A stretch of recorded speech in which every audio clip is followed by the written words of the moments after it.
नमस्कार, स्वागत है आप सबका दिन भर की तमाम बड़ी और अहम खबरों के साथ। मैं हूं कवीन सचान। शुरुआत हेडलाइन से। ई पळनिसामी बने तमिलनाडु के मुख्यमंत्री। 30 मंत्रियों ने भी ली शपथ। 15 दिन में साबित करना होगा बहुमत।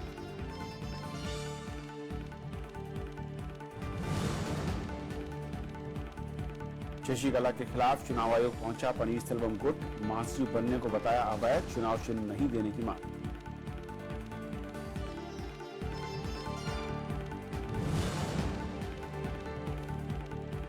उत्तर प्रदेश में आखिरी दौर के लिए नामांकन पूरा। प्रधानमंत्री राहुल गांधी और अखिलेश यादव का धुआंधार प्रचार। वादों और आरोपों की बौछार।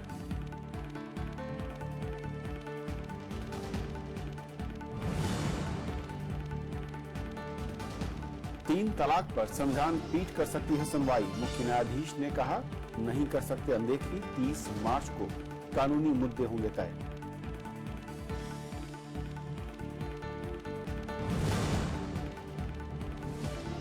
अमेरिका का इजरायल और फिलिस्तीन के बीच शांति समझौता कराने का वादा। ट्रंप ने कहा, 2 देशों की जगह पसंद से बने एक राष्ट्र। बस्तियों का निर्माण रोकने की अपील।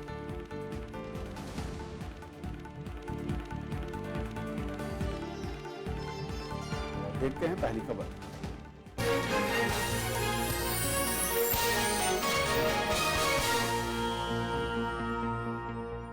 उत्तर प्रदेश विधानसभा चुनाव के 7वें और अंतिम दौर के लिए नामांकन पत्र भरने का काम पूरा हो गया। इस बीच तीसरे और चौथे दौर के लिए प्रचार अभियान जोरों पर है। आज अंतिम दिन है और प्रधानमंत्री नरेंद्र मोदी लगातार रैलियां कर रहे हैं। उन्होंने आज हरदोई और बाराबंकी में रैली की और विरोधी दलों पर निशाना साधा। प्रधानमंत्री ने सबसे ज्यादा अखिलेश सरकार के काम के दावे पर तंज कसा। प्रधानमंत्री नरेंद्र मोदी ने गुरुवार को हरदोई और बाराबंकी में रैली की। नरेंद्र मोदी ने खराब कानून व्यवस्था को लेकर मुख्यमंत्री अखिलेश यादव पर हमला बोला। अखिलेश के काम और विकास के दावे पर सवाल उठाते हुए उन्होंने कहा कि यूपी में जो भी ऊपर उठने की कोशिश करता है उसे साल भर के भीतर कुचल दिया जाता है। प्रधानमंत्री ने खुद को यूपी का गोद लिया बेटा बताया।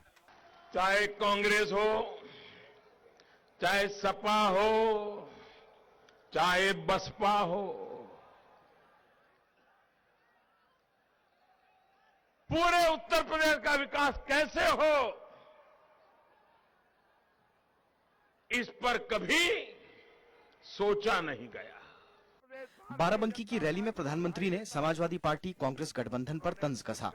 उन्होंने कहा कि उत्तर प्रदेश का विकास सिर्फ बीजेपी सरकार ही कर सकती है। उन्होंने विरोधी दलों पर वोट बैंक की राजनीति करने का आरोप लगाया। प्रधानमंत्री ने कहा कि बगैर यूपी के विकास के देश का सही विकास संभव नहीं। उत्तर प्रदेश के हर कोने में एक भयंकर नफरत का माहौल नजर आ रहा है। तो जरा समय निकाल करके सोचिए कि 5 साल में ऐसा क्या किया आपने कि उत्तर प्रदेश में आपके प्रति इतनी नफरत पैदा हुई है। जरा हिसाब लगाइए। प्रधानमंत्री ने समाजवादी पार्टी सरकार पर किसानों और गरीबों की अनदेखी का आरोप लगाया। उन्होंने कहा कि राज्य में बीजेपी की सरकार बनते ही पहली कैबिनेट बैठक में किसानों की कर्ज माफी का फैसला किया जाएगा। Bureau report, Rajya Sabha TV. उधर कांग्रेस उपाध्यक्ष राहुल गांधी ने भी सीतापुर, हरदोई और उन्नाव में रैली कर केंद्र की बीजेपी सरकार पर आरोपों की झड़ी लगा दी। उन्होंने प्रधानमंत्री पर पलटवार करते हुए किसानों के कर्ज माफी की मांग की। नोटबंदी और कालेधन समेत कई मुद्दों पर उन्होंने केंद्र सरकार और प्रधानमंत्री की आलोचना की। उत्तर प्रदेश को एक नया। सीतापुर में कांग्रेस उपाध्यक्ष राहुल गांधी ने किसानों की कर्ज माफी को लेकर प्रधानमंत्री नरेंद्र मोदी पर निशाना साधा। उन्होंने कहा कि प्रधानमंत्री को कर्ज माफी के लिए उत्तर प्रदेश में सरकार बनाने की जरूरत नहीं है, क्योंकि वो प्रधानमंत्री हैं, चाहे तो कर्ज माफ कर सकते हैं। आपके पास दिल्ली में सरकार है, आप अभी कर लीजिए। चुनाव के लिए आप क्यों रुके हैं? अगर आपको करना ही है, आप हिंदुस्तान के प्रधानमंत्री हो, जाइए कैबिनेट मीटिंग करिए, पूरे हिंदुस्तान का कर्जा माफ कर दीजिए, किसानों को फायदा हो जाएगा। इधर लखनऊ में कांग्रेस के वरिष्ठ नेता गुलाम नबी आजाद ने कहा कि हमारा गठबंधन सांप्रदायिक ताकतों को रोकने के लिए है। उन्होंने दावा किया कि राज्य में अखिलेश यादव के नेतृत्व में सरकार बनेगी। हमने जीतना है या वहां उन्होंने जीतना। तीसरी और चौथी पार्टी का वहां वजूद नहीं है या जीतने का कोई चांस नहीं। तो वैसी सीट में अगर वो लड़ के हम जीते या वो जीते, बात तो एक ही हो गई, अलायंस का ही कैंडिडेट आ गया। उत्तर प्रदेश में 2 दौर के मतदान के बाद अब राजनीतिक पार्टियां तीसरे दौर के मतदान में अपने पक्ष में हवा बनाने में लगी हैं। Bureau report, Rajya Sabha TV. Uttar Pradesh के मुख्यमंत्री अखिलेश यादव ने मैनपुरी, इटावा समेत 3 जिलों में रैलियां की। समाजवादी पार्टी का गढ़ माने जाने वाली मैनपुरी में उन्होंने पार्टी के भीतर चली उठापटक पर सफाई दी। इस मौके पर उन्होंने केंद्र सरकार की नीतियों की जमकर आलोचना भी की। मैनपुरी में मुख्यमंत्री अखिलेश यादव को सुनने बड़ी तादाद में लोग पहुंचे। अखिलेश यादव के निशाने पर केंद्र की बीजेपी सरकार रही। वहीं उन्होंने पार्टी के अंदरूनी खींचतान का जिक्र करते हुए इस पर सफाई दी कि ये राजनीति का रास्ता बहुत टेढ़ा मेढ़ा है, ऊंचा नीचा है और चलते चलते कब खाई आ जाए पता ही नहीं लगता। इसलिए कम से कम कुछ लोगों ने हमें भी राजनीति में परीक्षा लेने की काम किया। बहुत परीक्षा ली उन्होंने हमारी, लेकिन हम उनको कुछ नहीं कहना चाहते। हम किसी को कुछ नहीं कहना चाहते। वो समय और परिस्थितियां थी जिसकी वजह से मुझे ये फैसला लेना पड़ा। अखिलेश यादव ने कहा कि मुलायम सिंह यादव ही पार्टी के नेता हैं। मैनपुरी समाजवादी पार्टी का गढ़ है। ऐसे में पार्टी अध्यक्ष और प्रदेश के मुख्यमंत्री अखिलेश यादव के सामने अपने गढ़ को बचाने की बड़ी चुनौती है। पिछले विधानसभा चुनाव में इस इलाके में पार्टी का प्रदर्शन बहुत अच्छा रहा था। Bureau report, Rajya Sabha TV. तो इस तरीके से चुनावी रैलियां हो रही हैं और खास तौर पर तीसरे दौर के लिए जिस वक्त तमाम दल ताकत लगा रहे हैं, किस तरीके से समीकरण है और क्या बड़े मुद्दे हैं, बातचीत करेंगे। हमारे साथ इलाहाबाद जुड़ रहे हैं वरिष्ठ पत्रकार वीके सिंह। सिंह साहब, स्वागत है आपका। सबसे पहले तो मैं कहूं कि तीसरे दौर में जिस तरीके के जो इलाके हैं, जो जिले हैं, 12 जिले, खासतौर पर इन जिलों में बहुत अहम है कि पिछली बार इस समाजवादी पार्टी ने तरीके से क्लीन स्वीप किया था। इस बार क्या बड़े मुद्दे दिख रहे हैं या फिर मुद्दों की बजाय जातिगत आंकड़े ज्यादा हावी होते दिख रहे हैं? देखिए, इस एरिया में जातिगत राजनीति तो हमेशा होती आई है और अब आगे भी होगी। ये अभी बंद नहीं होने वाला। जहां तक मुद्दों की बात है तो मुद्दे तो बहुत है। अब देखिए, समाजवादी पार्टी की जो सरकार अभी है, वो अखिलेश यादव कहते हैं हमने ये काम किया, हमने वो काम किया, हमने ये काम किया। विकास की बहुत सारी बात वो बता रहे हैं, अखबारों में एडवर्टीजमेंट भी आ रहे हैं, लेकिन जो पब्लिक एट लार्ज है उसके पास कोई फायदा पहुंचता मुझे तो नहीं दिख रहा। पब्लिक भी कहती है कि भाई सड़कों की हालत देख लीजिए आप, बद से बदतर, आधे फीट के गड्ढे हैं। बिजली गांव में मैं आज गांव से आ रहा हूं, मिर्जापुर गया था, तो वहां देख रहा बत्ती नहीं आ रही है, जा रही है, आ रही है, जा रही है, पंप चल रहा है, फिर बंद हो जा रहा है। तो अमेनिटीज जो तो है ही नहीं, तो विकास कहां से हो गया? तो क्या जो डेवलपमेंट का मुद्दा इस बार, चाहे वो समाजवादी पार्टी कांग्रेस गठबंधन हो या फिर बीजेपी, ये जो विकास का मुद्दा असल में ये एक दुधारी तलवार सी दिख रही है और वोटर से जो उम्मीद शादी दल कर रहे हैं उससे अलग हटकर इस बार मतदाता अपना वोट देने को तैयार नजर आए?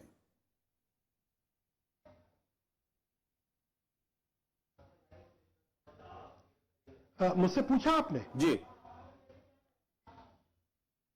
हेलो, मुझसे पूछा आपने? जी सिंह साहब, बताएं आप। देखिए, यहां का वोटर है वो आपकी बार हर चीजों को देख रहा है और ऐसा नहीं है कि वो ऐसे ही वोट दे आएगा। वो हर चीज को देखेगा, तौलेगा, समझेगा, तब जाके वोट देगा। और कुछ माहौल कुछ ऐसा गरमा रहा है कि ये कहना बड़ा मुश्किल हो गया है कि कौन सी पार्टी ज्यादा वोट ले जाएगी। हाँ, एक बात जरूर दिख रही है मुझे आज कि कुछ पोलराइजेशन ऑफ वोट बीजेपी के खिलाफ कहीं कहीं मुझे दिख भी रहा है और लोगों ने मुझसे कहा भी। और जहां तक समाजवादी पार्टी के अखिलेश यादव की बात है, इनकी इमेज अच्छी है, इसमें तो कोई दो राय नहीं है, लेकिन पब्लिक एज सच खुश नहीं है कि लॉ एंड ऑर्डर तो बहुत ही खराब है यूपी का। कोई आदमी सेफ नहीं है, जब चाहे कुछ भी हो जाए। तो ये सब देखते हुए तो बड़ा मुश्किल है कि वोट कहां जाएगा। लेकिन क्या जिस तरीके से नए गठबंधन बने हैं और छोटे दलों के साथ बीजेपी खड़ी हुई है और कांग्रेस और समाजवादी पार्टी ने एक साथ खड़े होने का फैसला किया। ये जो कॉम्बिनेशन है ये वाकई क्या कारगर होता दिख रहा है पब्लिक के लिहाज से उनको अपने पाले में खड़े करने के लिए, या फिर महज राजनीतिक दलों को लगता है उसका असर उतना जमीन पर दिखेगा नहीं? नहीं, ऐसा नहीं है। कांग्रेस का जो गठबंधन हुआ है समाजवादी पार्टी के साथ, तो इसका असर तो जरूर देखने को मिलेगा और इनको सीटें भी मिलेंगी, लेकिन कितनी सीटें मिलेंगी ये तो देखना कहना बड़ा मुश्किल है। और जाहिर है कि फील्ड में तीन बड़ी बड़ी पार्टियां हैं। एक तरफ कांग्रेस समाजवादी पार्टी है, एक तरफ बीजेपी है, एक तरफ बीएसपी है।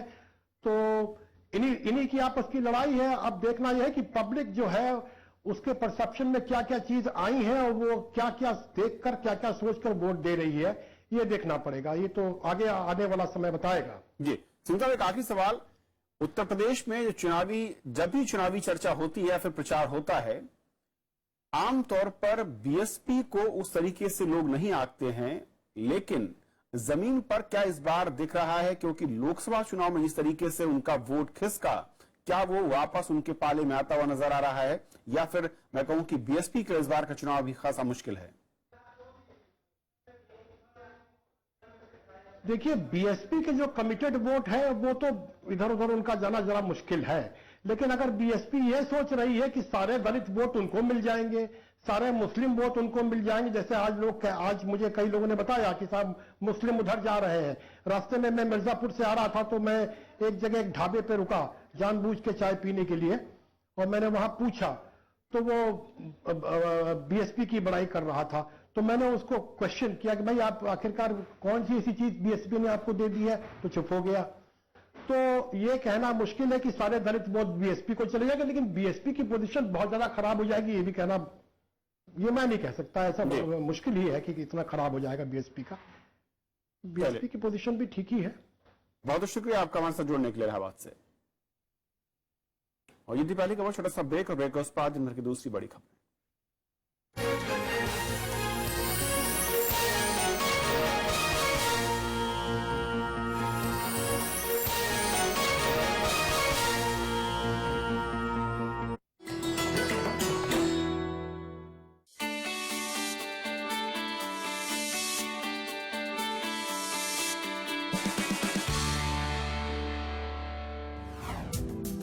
भानु अथैया अकादमी अवार्ड अपने नाम करने वाली पहली भारतीय महिला। सिने उद्योग की इस सफलतम ड्रेस डिजाइनर ने किए हैं करीब 130 फिल्मों के कॉस्ट्यूम तैयार। 1956 में फिल्म सीआईडी से करियर का आगाज किया और 1982 में रिचर्ड एटनबरो की गांधी के लिए जीता ऑस्कर। 1991 में फिल्म लेकिन और सन 2002 में लगान के लिए मिला राष्ट्रीय पुरस्कार।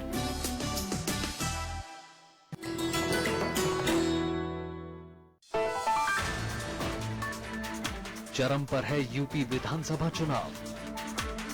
राजनीतिक दलों ने लगाए हर तरह के दांव।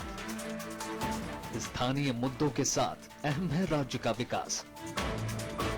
2 चरणों के बाद क्या है जनता का मिजाज? देखिए देश देशांतर गंगा यमुना के संगम इलाहाबाद से आज रात 8:30 बजे।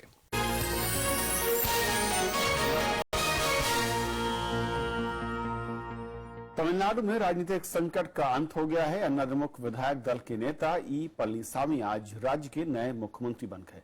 पलनीसामी शशिकला गुट से हैं। उन्होंने 124 विधायकों के समर्थन का दावा किया है। अन्ना द्रमुक नेता ई पलनीसामी ने गुरुवार को मुख्यमंत्री पद की शपथ ली। राज्यपाल सी विद्यासागर राव ने राजभवन में उन्हें पद और गोपनीयता की शपथ दिलाई।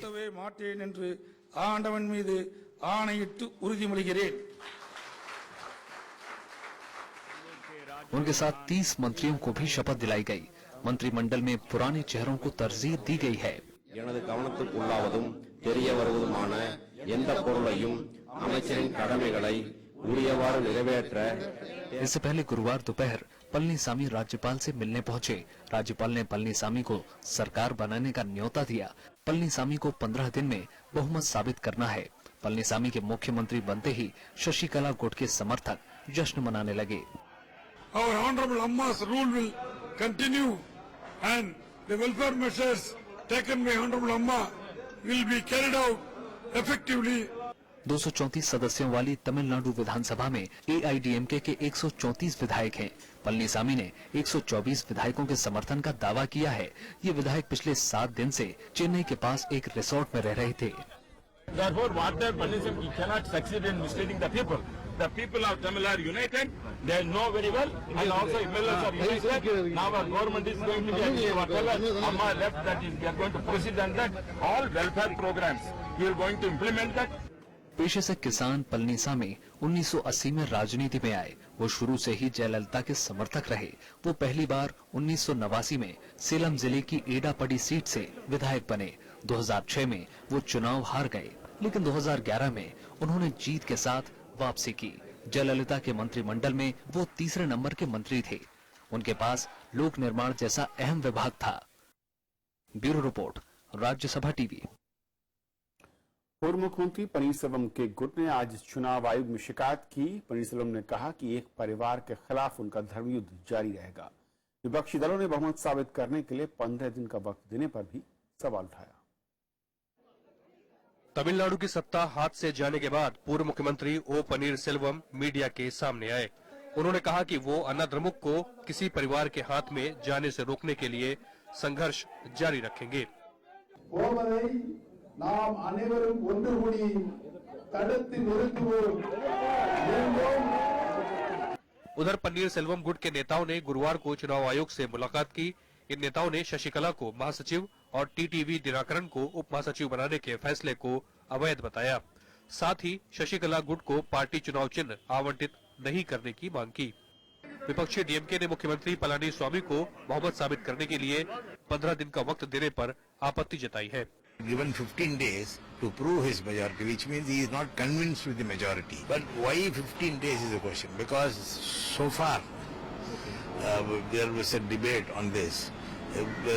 They can give 1 week is enough for that. 124 में से 8 ही लोग अलग होकर पनीरसेल्वम के यहाँ गए, तो वो सरकार गिरी, पनीरसामी की सरकार गिरी। तो ये छोटे से बहुमत रखकर क्या सरकार बना पाएंगे? तमिलनाडु में करीब 10 दिन से राजनीतिक संकट चल रहा था। 5 फरवरी को वीके शशिकला को अन्नाद्रमुक विधायक दल का नेता चुना गया था। 7 फरवरी को ओ पनीरसेल्वम ने दबाव में मुख्यमंत्री पद से इस्तीफा देने का आरोप लगाया था। बीते मंगलवार को राजनीतिक संकट में नया मोड़ आ गया। सुप्रीम कोर्ट ने आय से अधिक संपत्ति मामले में शशिकला को सजा सुना दी। इसके बाद पलानीस्वामी को अन्नाद्रमुक विधायक दल का नेता चुना गया था। Bureau report, Rajya Sabha TV. Jammu Kashmir की मुख्यमंत्री महबूबा मुफ्ती कल मंत्रिमंडल का विस्तार करेंगी। ये उनकी सरकार का पहला मंत्रिमंडल विस्तार होगा। इसके साथ ही फेरबदल की संभावना भी है। गठबंधन के मुताबिक पीडीपी के मुख्यमंत्री समेत 14 मंत्री होंगे, तो वहीं सहयोगी दल बीजेपी के 11 मंत्री।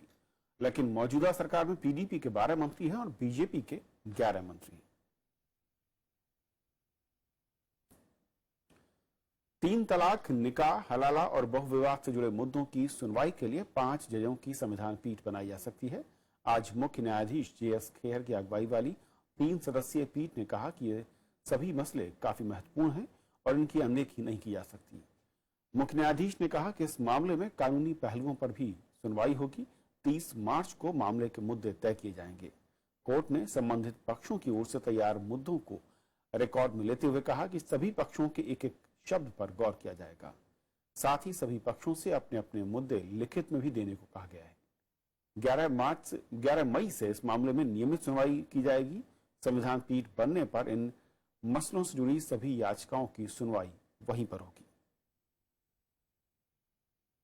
12 साल पहले दिल्ली में हुए सीरियल बम धमाके में आज अदालत ने अपना फैसला सुनाया। अदालत ने मामले की सुनवाई करते हुए एक आरोपी को दोषी करार दिया, जबकि 2 को बरी कर दिया। तारिक अहमद डार को इन ब्लास्ट में फंडिंग का आरोपी मानते हुए सजा दी गई। अक्टूबर 2005 को धनतेरस के मौके पर दिल्ली में हुए सीरियल धमाकों में 67 लोगों की जानें गई थी, जबकि 225 लोग घायल हुए थे। ये धमाके सरोजनी नगर मार्केट, पहाड़गंज और कालकाजी में हुए थे। कोर्ट ने 3 अक्यूज थे कोर्ट के सामने। 2 अक्यूज को बिल्कुल ही एक्विट कर दिया सब ऑफेंसेस में। और तारिक अहमद दर को सेक्शन 38, 39 UAPA में कन्विक्ट किया है, जिसका section 38, 39 association with terrorist organisation, सिर्फ उसके लिए अक्विटल किया है। जहां तक बम ब्लास्ट का सवाल है वो सबको अक्विट कर दिया है, और इन्होंने 11 से ज्यादा साल कोर्ट में कस्टडी में ऑलरेडी काट लिए हैं। तो जिनका कन्विक्शन भी हुआ है तारिक अहमद दर का, उनको भी ऑलरेडी अंडरगॉन में छोड़ दिया। मानव संसाधन संबंधी स्थायी समिति ने यूनिवर्सिटी और कॉलेजेस में शिक्षकों की कमी पर गहरी चिंता जताई है। बीते संसदीय सत्र में पेश समिति की रिपोर्ट में कहा गया है कि तमाम यूनिवर्सिटी और कॉलेज कई बार जानबूझकर भर्तियों को अटकाए रहते हैं। समिति का यह भी मानना है कि तकनीकी संस्थानों से निकले युवाओं में हुनर की कमी भी बड़ी चिंता की बात है। स्थायी समिति ने देश में उच्च शिक्षा की गुणवत्ता में गिरावट पर चिंता जताई है। समिति ने इसके पीछे उच्चतर शैक्षणिक संस्थानों में शिक्षकों की कमी को बड़ी वजह माना है। समिति ने सुझाया है कि पद खाली होने से पहले ही उसे भरने की व्यवस्था होनी चाहिए। सरकार के स्तर पर इसके बारे में कोई ठोस विचार होकर, ताकि एक 10%, 15% माना जा सकता है, लेकिन इतनी बड़ी अभाव में और एक गुणवत्ता की शिक्षा का अपेक्षा करना गलत है। समिति ने सिफारिश की है कि विश्वविद्यालय और कॉलेजों में शिक्षकों की गुणवत्ता और उनकी क्षमता जांचने के लिए ठोस व्यवस्था की जरूरत है और नियमित अंतराल पर शिक्षकों का परफॉर्मेंस ऑडिट होना चाहिए। समिति ने आपसी प्रतिस्पर्धा के लिए रेटिंग जैसी व्यवस्था भी अपनाए जाने की सिफारिश की है।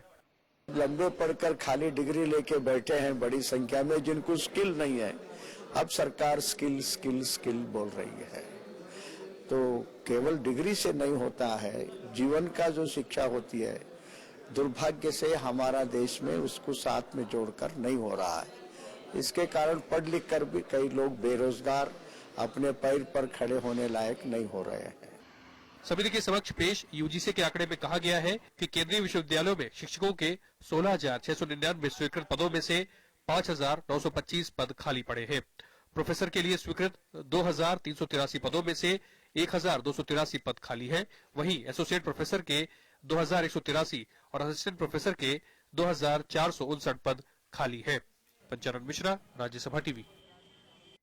भारत और चीन के बीच पहली सामरिक वार्ता 22 फरवरी को होगी। भारत की ओर से विदेश सचिव एस जयशंकर इसका प्रतिनिधित्व करेंगे। इस दौरान दोनों देशों के बीच आपसी हितों के अलावा वैश्विक मुद्दों पर भी चर्चा होगी। इस बात की जानकारी विदेश मंत्रालय के प्रवक्ता ने दी। इस दौरान उन्होंने उपराष्ट्रपति मोहम्मद हामिद अंसारी की रवांडा और युगांडा के विदेश दौरों की भी जानकारी दी। उपराष्ट्रपति दो देशों की यात्रा पर 19 फरवरी को रवाना होंगे।